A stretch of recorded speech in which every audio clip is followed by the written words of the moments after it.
good to have everyone here, and although it's not the best out, maybe, it's good to have everyone in here live with talking to each other. It's very, very good to be here. We're in Judges, so if you could open your Bibles to the book of Judges, that's what we've been studying for the past couple of weeks. And we'll be in Judges chapter 3. We'll be looking at three different judges, two major judges and then one of the so-called minor judges, not because they're less important, just because there's less written about them. And so that's what we'll look at today. Today is just the rest of chapter 3. It's actually the shortest reading we'll have for the rest of the year. Sorry about that, but it's how it is. So we'll be actually able to spend quite a bit of time per word on this text more than the other ones. But before we kind of jump into Judges chapter 3, let's do a little bit of a review. What were some major themes, some major points in Judges 1 through chapter 3, verse 7, what we covered last week? What were some major themes that we talked about? The wars, takeovers. Yeah, the wars, Being very successful at it. Yeah, so there's kind of the conquest, the continuation of the Joshua conquest, but they didn't really actually finish the conquest. They left some people in the land for a variety of different reasons, and they didn't fully wipe them out. And so they became a thorn in their side, and they would turn the hearts of them, as we see over and over again. What else? What were some other themes? I was going to mention just what you mentioned, that they failed to eliminate the people and get them completely out of the land. They left them there, and but they were a source of them doing evil over and over and over again. Yep. Yes, and we even saw kind of Judges chapter 2, verse 11 through 15-ish, 16-ish, kind of gives you the whole cycle of what happens over and over with each judge.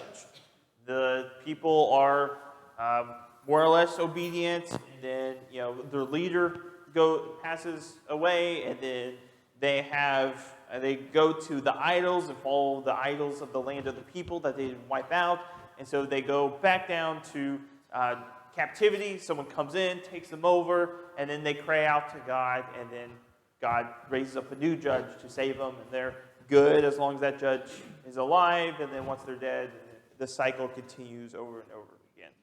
And we see that over and over throughout the book of Judges. Any other major things? Yeah, Paul? Some reason I've written wrong chapters. I read Joshua. Okay. Joshua, he kept telling them what to do, what was going to happen, and the repeated phrase was, they all agreed, they said they're going to do it as long as Joshua lived. Yeah. By the time we get to Judges, Joshua was Yeah. he's giving it up, Yeah. dying. And all of a sudden they're going to these cycle things. Yep. They don't have that strong leader that kind of helps them lead. And we talked about this before, that strong leadership, and we'll talk about this today as well, is a symptom of a deeper problem of people not doing what they should and working on themselves to be in that place. Okay, let's jump into chapter 3. We're going to look at Othniel, then Ehud, and then we'll look at Shamgar a little bit at the end. And just for next time, we'll be in Judges chapter 4. We'll do Judges chapter 4 and 5. We'll do Deborah and Barak. And those will be the judges we do next. Okay, let's jump into Othniel. So Othniel is the first judge that we're talked about. It is the pairing with Samson, so kind of be thinking along those terms. And it is the best judge that we have that is talked about. It just kind of get worse and worse as the people get worse in the cycle. We'll also talk about Ehud and Shamgar, and they'll be paired with Jephthah and then Ibzan, Elon, and Abdon. They will be that pairing. So just kind of keep that in mind. Keep those pairings in mind. They're It's a chiasm, so they each match each other. So think about some similar themes in those matching judges. This is the plan for the class. We'll look at Othniel, then we'll look at Ehud, and then we'll look at Shamgar. So let's look at Othniel. Othniel is right here in Judah. That's about where where he judged. Remember, the judges were local, mainly for the tribes. It wasn't over all of Israel. So we'll learn about Shamgar, and Shamgar is way up here, and it's contemporary with Deborah. He'll actually be mentioned in the story. But Deborah's not helping Shamgar. Shamgar's not helping Deborah. They're kind of fighting their own battles with their own people. And it's very interesting that they won't help each other against the enemies, but by the end of Judges, they'll all come together to fight against other Israelites. And it's just the cycle of getting worse and worse again. Okay, let's go ahead and read all of Othniel. It's a pretty short text, and we don't have as much to cover. Again, especially as we go through, we'll have more and more text to cover because each judge has more and more written about it as we go along, and we just won't be able to cover it, so please read it and be familiar with it. Otherwise, we can't really discuss it like I like. But let's go ahead and read Othniel, and then let's get some thoughts on it. Verse 7, Judges chapter 3, verse 7. And the people of Israel did what was evil in the sight of the Lord. They forgot the Lord, their God, and served the Baals and the Asheroth. Therefore, the anger of the Lord was kindled against Israel, and he sold them into the land of Cush-Rithathaim, king of Mesopotamia. We'll call him Cush for short. And the people of Israel served Cush 8 years. But when the people of Israel cried out to the Lord raised up a deliverer for the people who saved them, Othniel, the son of Kenaz, Caleb's younger brother. The Spirit of the Lord was upon him, and he judged Israel. He went out to war, and the Lord gave Cush, the king of Mesopotamia, into his hand, and his hand prevailed over Cush. So the land had rest for 40 years. Then Othniel, the son of Kenaz, died. Okay, so what stood out in this section to you? Just kind of what were some observations? What were some things that kind of jumped out or that you had questions about? After all the turmoil they've been through up to this time, it's interesting that they had rest, it says, for 40 years. Yeah. While he was judge. Yeah. Yeah, so after he was judge, or while he was judge over the land, he had rest for 40 years. I was kind of wondering because it'll be Othniel's 40 years of rest, Ehud's 80 years of rest, and then Deborah's 40 years of rest. I wonder if there's any symbolism to it or not. 40 is obviously a big number in the Bible. I don't know what it symbolizes. Usually 40 is a number for testing or trial, so maybe it's the testing of the people. I don't know, but I didn't find anything that was super solid in that symbolism. What else in this section? The Lord was not just irritated, his anger was hot. Yeah. And later on we see how they cry out to the Lord and how patient God must have been with them and with us. We just keep messing up and Yeah. God, if you come back to him, he'll listen to you. Yeah. I'm reminded of kind of how it describes himself in Exodus to Moses, that he is of long nose, meaning like it takes a long time for him to get hot versus hot nose. And so he's able to, it takes him a while to get angry. He does get angry because there's things in this world that are worth getting angry about, especially sin. But he's also, it cools down quickly. He doesn't keep it, and we'll see this over and over again. He wants to save his people. Good. What else?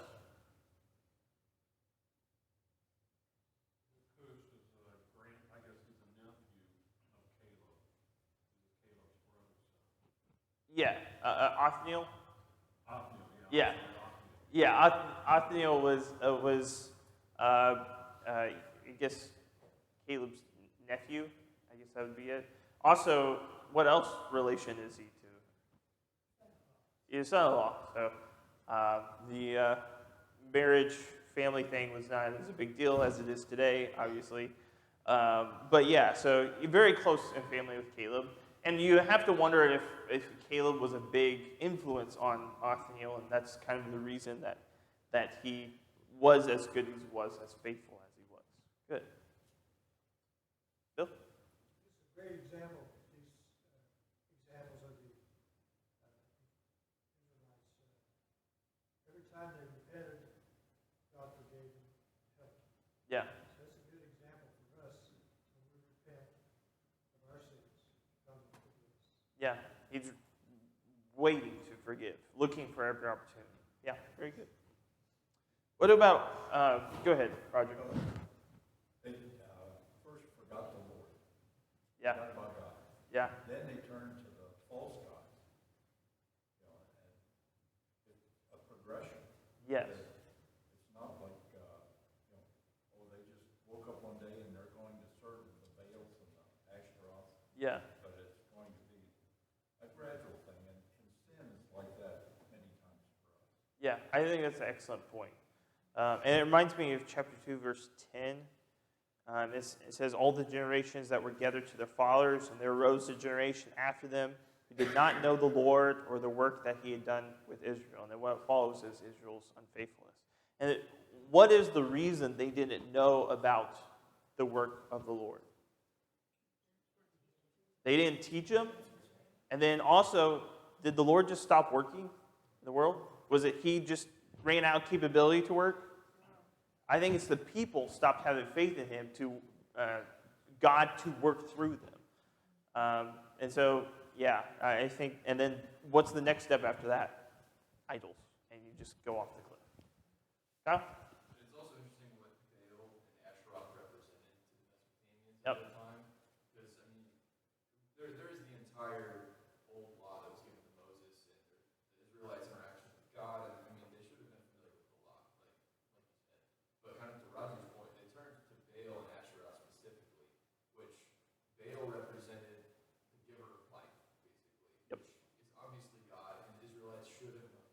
Yep. And then Asheroth was the love and war god, which was ritual prostitution, Yep. which is intermarrying more or less with the local people. Yep. Which those two specific things, God hammers over and over again. I mean, with the rest of the law, but Yeah. those things specifically, don't do these things. Yeah. And then they just turn and do that right away. Yep. And this will not be just a problem throughout judges. This will be a problem throughout kings, and basically until they're taken captive. And good point. Good point. Bob? I was thinking of the idea that basically they're no different than we are. What happens is the Lord comes in, bless us, he gets so blessed of us, then we get comfortable, then we start drifting, and we bring a lot of it on Yep. ourselves. Yep. And then we want to run back when things, is that punish us. Yes. And we make the promise. You notice after each judge, there's a period of peace and rest. Yes. Then a chance to get comfortable, and then we start back and doing the same thing. Yep. It's very true. That's why God warned them, when you come into this land that I promised you, with houses you did not build, with fields that you did not plant, and do not forget who brought you into this land, and turn away and serve the gods of the land. So yeah, very good, very good. Let's talk about Othniel a little bit. So first off, what are exactly our judges? We've talked about this the past couple weeks. Are they really judges who sit up and give judgment to people? Yeah, the deliverers. Yeah, Savior is actually the word, but don't think Jesus, Savior. Think of shogun or tribal leader or warlord or something like that. These are military leaders that are coming against and trying to save and deliver their people. What tribe is Othniel from?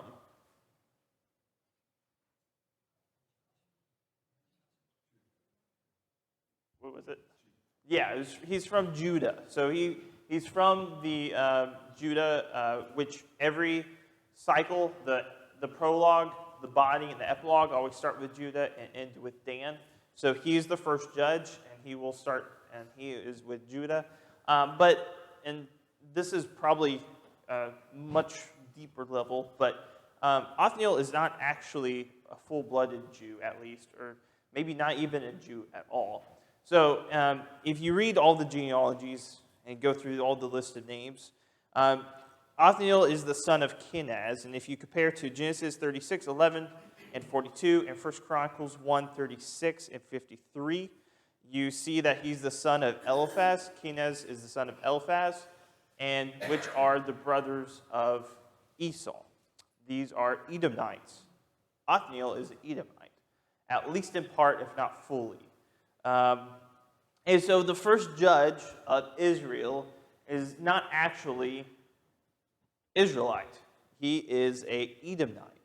And which I think is very interesting, because was there not a, Israel, God's people, was there not an Israelite that God could choose to bring about deliverance to his people? And it seems like there couldn't be.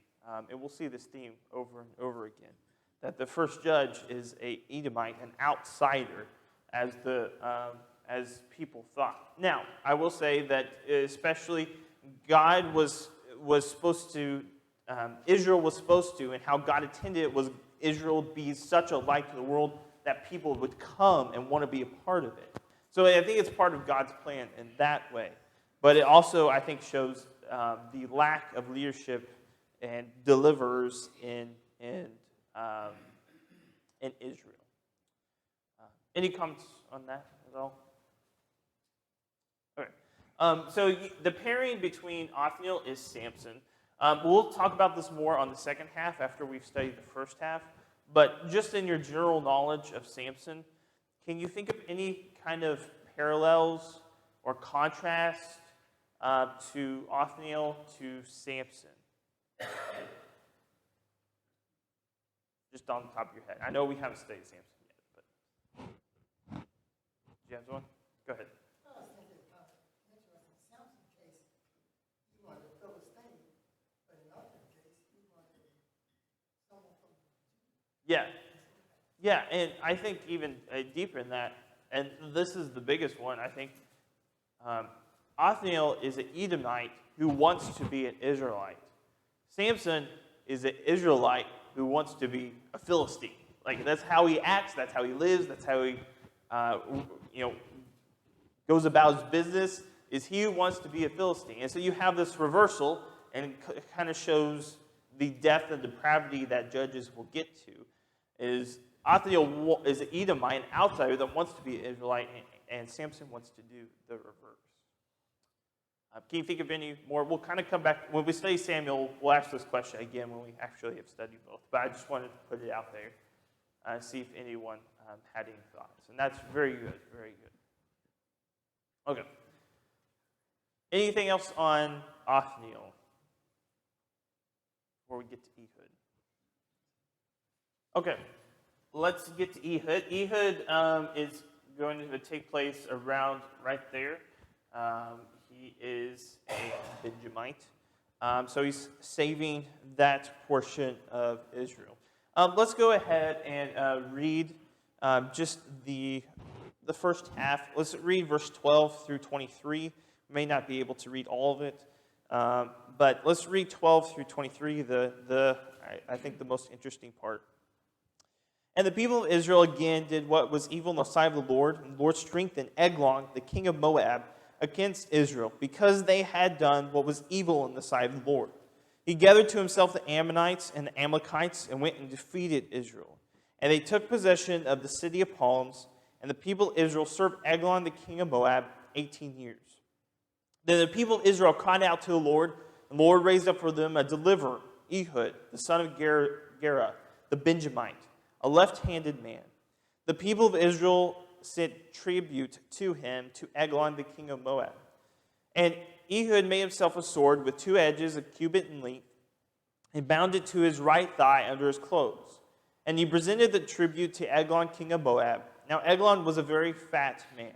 And when Ehud had finished presenting the tribute, he sent the people who carried the tribute, but he himself went back to the idol, back at the idols near Gilgal, and said, I have a secret message for you, O king. And he commanded silence to all the attendants went out of his presence. And Ehud came to him, and as he was sitting alone in his cool roof chamber, and Ehud said, I have a message of God for you. And he arose from his seat, and Ehud reached with his left hand and took the sword from his right thigh and thrust it into his belly. The hilt went in after the blade, the fat closed over the blade, and he did not pull out the sword out of the belly, and the dung came out. Then Ehud went out from the porch and closed the doors of the roof to chamber behind him and locked him. And from this point he escapes, and they don't check for a while. He's able to escape, and then he rises up all the Israelites to defeat Moab, and they won't allow anyone else across the Jordan River, the fords of Jordan River, and they kill 10,000 Moabites. And so the land had rest for 80 years since the hand of Moab had been defeated. But to start off again, what did you see in the section? What stood out to you? What questions do you have? What was interesting? We'll start there. I like that he was left-handed. Yeah. Yeah. I guess we'll talk about that now. So, left-handed, are there any left-handed people here? Yeah. So he's kind of the hero of all left-handed people in the Bible. So I'm really sorry, but I'm gonna have to crush your dreams. So he's not. So there's a word in Hebrew for left-handed, and this isn't it. It is the literal Hebrew word is bound right hand. Let me see if I can see it. It is tie up your right hand. Is the literal Hebrew word. So there's a word for left-handed, and this isn't it. It's literally tie up your right hand. Now, what's really interesting is where is he from? What tribe is he from? What does Benjamin mean? Son of my right hand. Yeah, so son of my right hand. Good.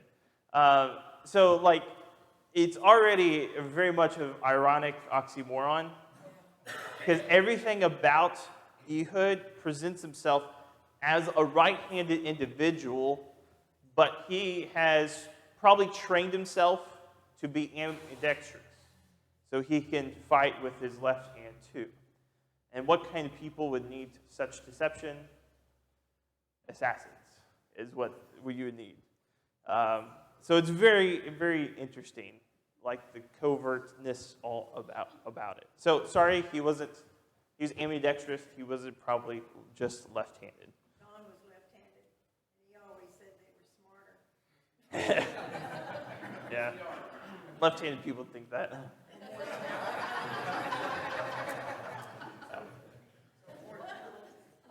Okay. What else here? Yes, go ahead. His sword, the fact that they made it a point to say that it had blades on both sides. Yeah. And then the length of it, like I went and Googled it, and it comes out to 18 inches. Yeah. Which is over a foot and a half. Yeah, cubit's usually your elbow to your top of your feet. So, yeah. And then you strap it to his thigh. Like it's very precise. Like he knew what he Yep. wanted to do. Yes. Very Cremated. the plan that he had for this game. Yeah. So the swords back in those days, the main fighting swords were one-sided, and they would be kind of almost like a sickle kind of device. And then this is a Bronze Age. I should put a picture of it. It's a Bronze Age Type 2 double-sided sword, most likely. And it's big enough where it could be like an actual sword. I mean, it's that the cubit, the blade would be about that long. But it's also small enough you can conceal it in your side right here without it going too long, and you can't really extend your knee necessarily. So it's small enough to be concealed, but long enough that you can actually fight with. It was more devastating. The two-edged. Yeah. Each side is like a saw blade almost, and it's been described before as devastating. Yeah, and it's meant for stabbing, whereas a lot of swords in that day were meant for more slicing. It is meant for stabbing. Again, it's more of an assassin weapon instead of the warrior weapon. Yes, very much so. Bob?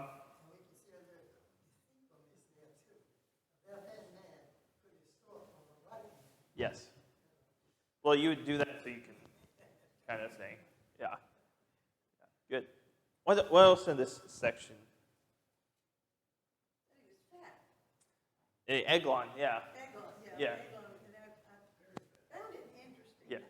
God deemed it necessary in this particular scripture, to be that descriptive of everything.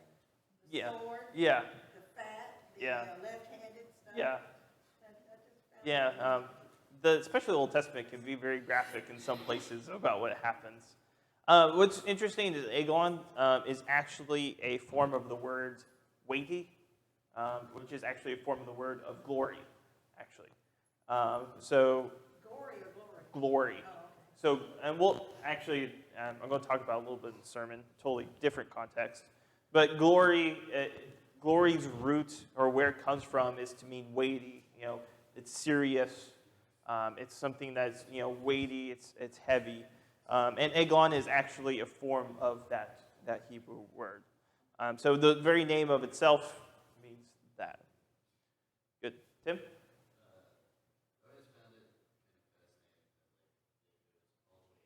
Yeah. Yeah. It's a very interesting picture. Yeah. I don't know what to make about that. I don't think there's a big theological point about that, but I don't know.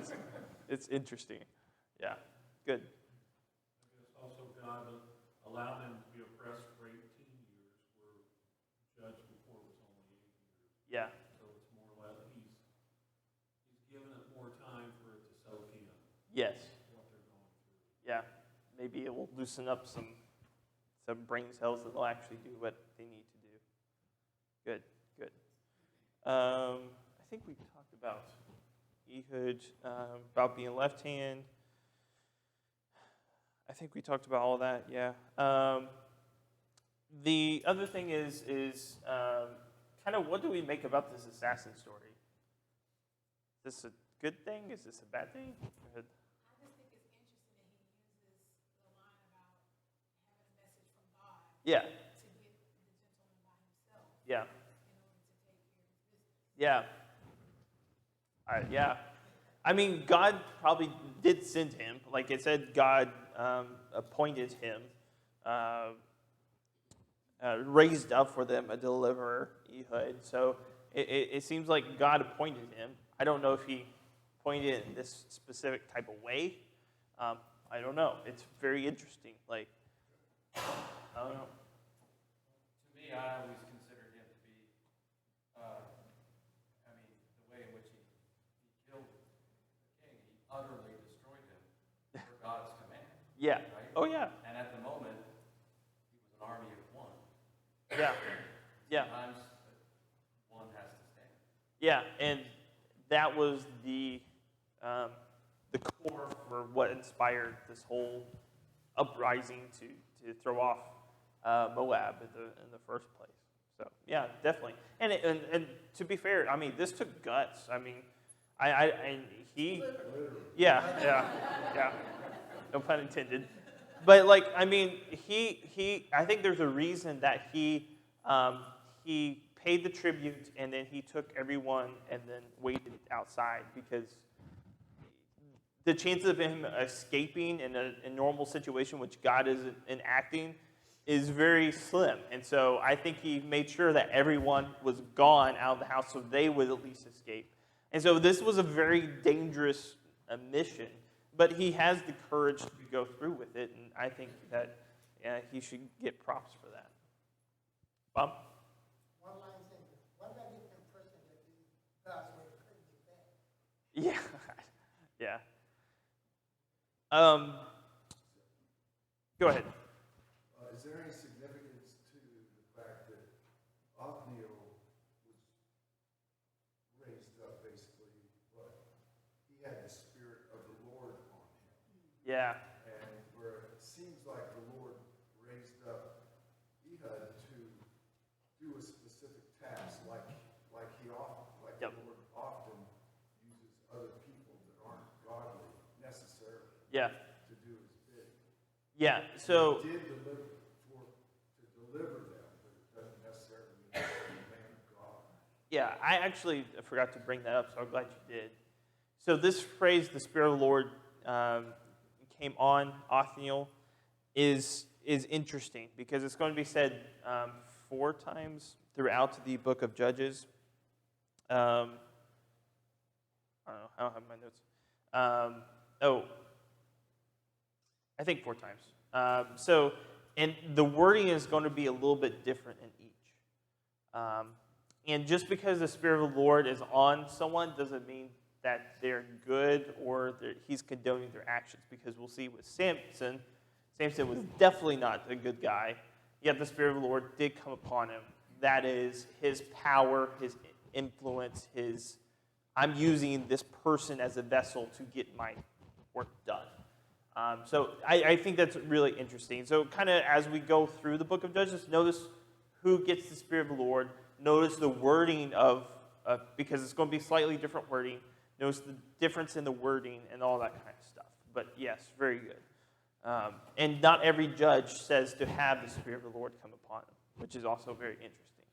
So, good.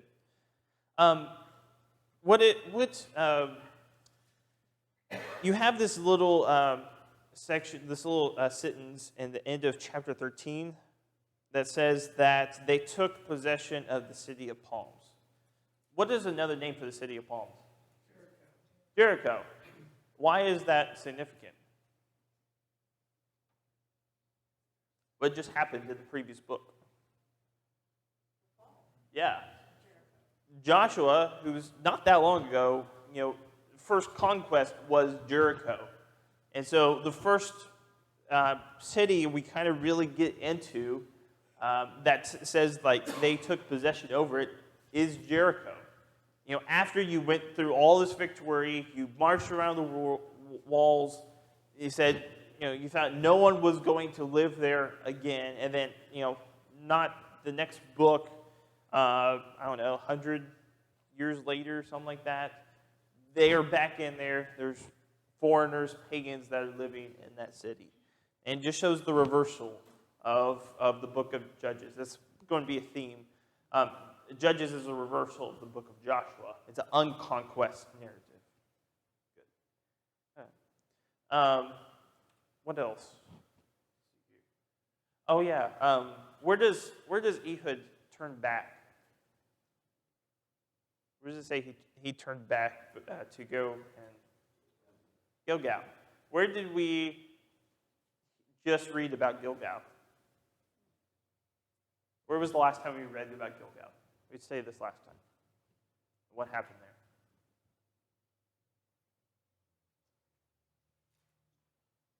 Beginning of chapter 2, I think.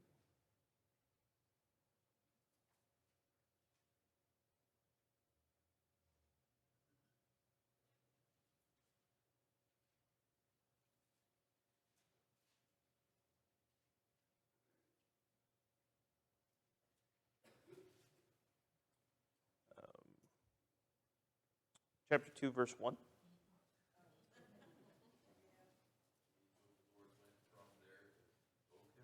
Yeah, from Gilgal to Bochum. Which, yeah, he's like, why have you done this?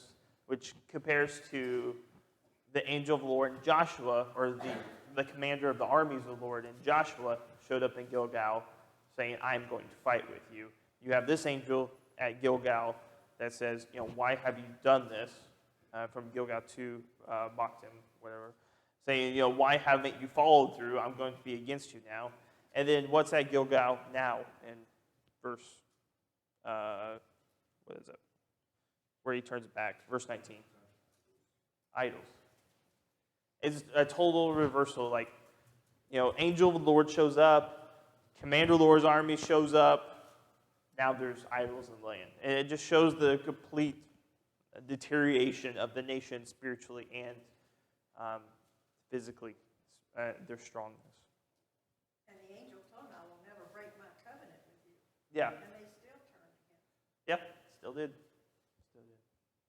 Zach, I have a question. Yep. The tribute, is that like paying, what are they doing, paying taxes? Taxes, yep. Yep. So they would conquer someone. This was pretty standard back then. They would conquer someone, and then because they oppress them and they pay heavy taxes And so they would have more money, more wealth, which means that nation's standard of living would go up.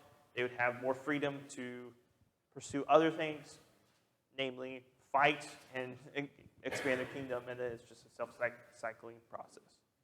So, good. I will mention that, and this is something just in case you find a skeptic of the Bible, we'll have some pretty big numbers in Judges. They talk about how they killed 10,000 Moabites. So the word for that's translated as thousand is the word kila. And my thinking is it's probably not thousand. It's probably like our modern vernacular, 10 battalions or 10 of a military-sized group. The reason I say that is a 10,000 man army is massive for that time. Like, huge. Like, the biggest army in that time period. There were battles in which, like, 25 men swayed the battle. Like, these battles are way, way smaller. You got stuff like supply trains, the metal to armor something. Like, the battles in this Bronze Age were way, way smaller than what we're thinking, like World War II kind of scope. When you get these massive numbers in the beginning of the Bible, they are just out of proportion to what any city, what any battlefield is in that time. And it's not because the Bible isn't accurate, I believe, as other people would say. It's because the word kila, I don't think should be translated thousands. It should be units or tribes. And that would make sense. I mean, these people would organize themselves by clan, not by a number measurement, probably. You kind of see how Israel organized themselves. They would have, clans, and then they would go up to, families, and then like clans, then tribes, and then all the way up. It wasn't by a certain number. So it just kind of makes sense. So I just throw that out there. It's not a big deal, but just kind of have that in the back of your brain. Okay. Anything else as far as Ehud goes? Try and make sure I cover everything.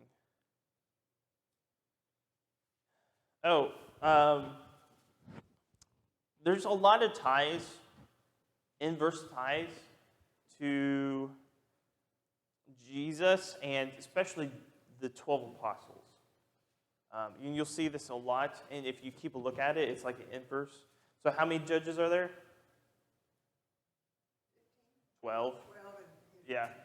In the book of Judges themselves, there's 12. And then there's 12 apostles. This book of Ehud, or the story of Ehud, is a deliverance in the upper room. There was a deliverance in the upper room in the time of the apostles and how they delivered Israel. Total different kind of deliverance. Israel was not ready for this for the apostles' kind of deliverance. But you'll see a lot of, parallels that are kind of inverse to kind of the apostles as we go through the book of Judges. So just kind of keep an eye out for those kinds of things. All right, anything else before we get to Shamgar? Kind of doing good on time. Okay, cool. Let's do Shamgar. One verse, but it's a pretty cool verse. So, verse 31, after him was Shamgar, the son of Anath, who killed 600 of the Philistines with an ox goad, and he also saved Israel. So the question I have is, why in the world is this verse here? Like, other than it's really cool, why is this verse here? What can you get out of this one verse? Why mention Shamgar?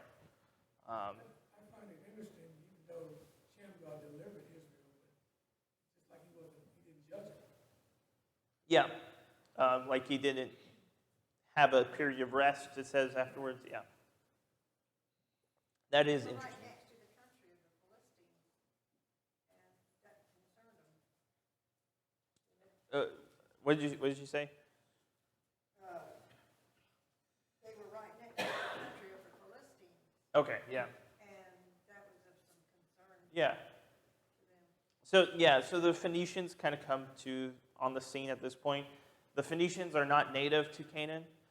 They're the water people, the sea people. That's what I'm thinking for. The sea people that come in. But from this point on, you'll see Philistines popping up, especially a lot with David and Saul. They're the main enemies. But yeah, good. What else? What did you say? Yeah, he makes 12. You got to get that number right. Okay, good.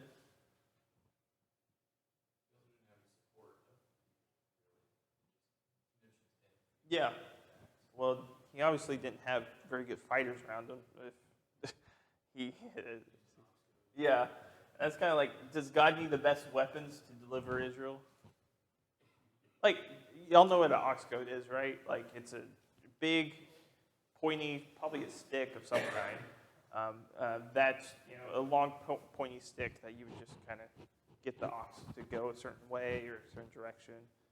And he turns that into a weapon that kills 600 probably armed Philistines. That's not usually your weapon of choice. It's not what it's supposed to be. And that should not hold up in a battle whatsoever, especially to kill 600 Philistines. And yet, he does. Like, he kills 600 Philistines with an ox goad. Yeah, it proves that God's with him and that he doesn't need, you need God. You don't need the best weapons. Because remember what was said in the previous couple chapters, why they didn't drive out the people from the land? Or what they said? They had iron chariots. Can't drive them out, they have iron chariots. Shamgar killed 600 guys with a pointy stick. Dave, I think you started. Well, I was going to echo what Josh said. Sometimes the short scriptures are put in the Bible for us to challenge our faith, challenge our scriptural understanding. So here's Shamgar, he's got an ox goad, all right? So he's not a soldier. Yeah, probably. He's a soldier for God. Yeah. And he uses what he has. He starts where he's at. Yeah. And he gets on with it. Yeah. And the Lord was with him. The roads, it had been taken over largely by the inhabitants. And so it can kind of become a dangerous place, But that just goes to show that they weren't doing their job. They weren't trying to run the inhabitants out. They weren't following the commands that God gave them back in Deuteronomy. Yes, exactly. Good. I have, just to be clear, I haven't done a deep study on verse 31, but I believe there's a possibility of symbolism there with the ox goad, and the scripture doesn't necessarily kill 600 like today, right away. Yeah. The same time, yeah. And my point is, with that ox goad, you're getting people moving, or the ox is moving. Yeah. And if you want them out of the country or out of Yeah, the yeah. area, you do that. And if they don't go, maybe it turns into more of an offensive weapon. Yeah. So there could be symbolism, but like I said, I haven't really. Yeah. It's like trying to maybe also get Israel to jump and say, we can do this, we can deliver it, push these people out. Yeah. And he did. Good. And Yeah. he clearly did it, at least over some length of time. Yeah. Oh, good. Good. Later on, we're going to find Samson, people would jump on the Yeah. head. Yeah. And one part, Paul was told, you can't get Yeah. Yeah. With Paul, again, I think there's a bunch of apostle kind of thing. Also, Shamgar is not an Israelite. Shamgar is not a Israelite name. It's not a Semitic name. It's not from this portion of Canaan whatsoever. That is not where this place comes from. And Anath is a Canaanite war deity. It says son of Anath. And so really, Shamgar is not from this area. But God brings this guy in from wherever he's from to come in and kill Philistines. And that was his purpose. And why aren't there Israelites to do this? Why aren't there Israelites to step up? That's the question that is constantly being raised. It's because they're all horrible, is what is the reason is. God can't use them because they don't want to be used. And so he has to constantly bring in outsiders to do this. And a lot of the judges are outsiders. Real quick. I think with David and Goliath, there was an army there that was afraid. Yeah. Yep. It just took one, finding one. Yeah. God doesn't care who it is, he can use anybody. No, and I think he prefers to use the people that don't look like they should fit, because it shows his glory. Oh man, I forgot the themes. Okay, just a couple of themes to apply today, real quick. Why does God send these judges to save his people? It never says that they ever repent. Do you notice that? It says they cry out to him, but it never says they repent.